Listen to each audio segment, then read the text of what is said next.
북한이 시장 경제를 확대해 나가는 것은 극심한 경제난을 타개하기 위한 고육책입니다. 성공 여부는 김정은 정권의 권력층 부패 척결 의지에 달렸다는 분석입니다. 김지선 기자가 보도합니다.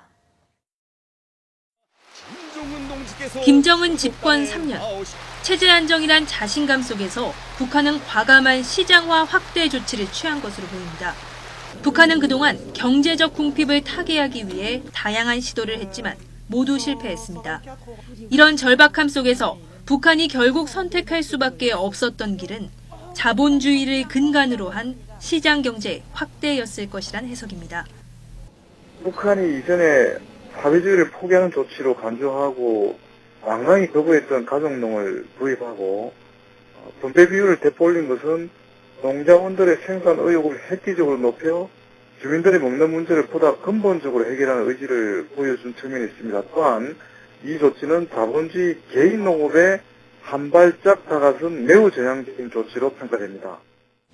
이런 변화는 북한의 경제구조 체질 자체를 바꿔놓을 수 있다는 전망입니다. 이렇게 되면 남북 간 교역뿐 아니라 중국과 러시아, 일본 등을 상대로 한 북한 대외 경제도 활성화될 수 있다는 분석입니다. 당장 내부적으로는 노동의욕 고취로 생산량이 증대되는 효과를 얻을 수 있습니다. 실제로 자율경영제 실시로 주민들은 이제는 굶어 죽을 일이 없어졌다. 순식간에 농장이 일어설 것이다. 도시에 있는 친척까지 동원해 농사 지을 것이다라며 의욕을 높이고 있는 것으로 전해졌습니다.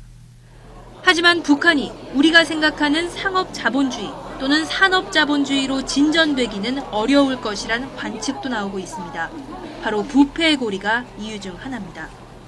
정부 관계자는 북한이 최근 몇 년 자율경영제를 시범 운영하는 과정에서도 권력층이 개입된 부패로 중간에서 이윤을 빼돌리는 사례가 많은 것으로 파악됐다고 말했습니다.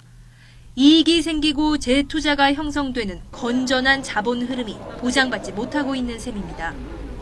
결국 김정은식 경제개혁의 최종 목표가 권력층의 치부인지 인민 생활의 향상인지는 향후 보여줄 부패 척결 의지에 따라 판가름 날 것으로 보입니다. YTN 김지선입니다.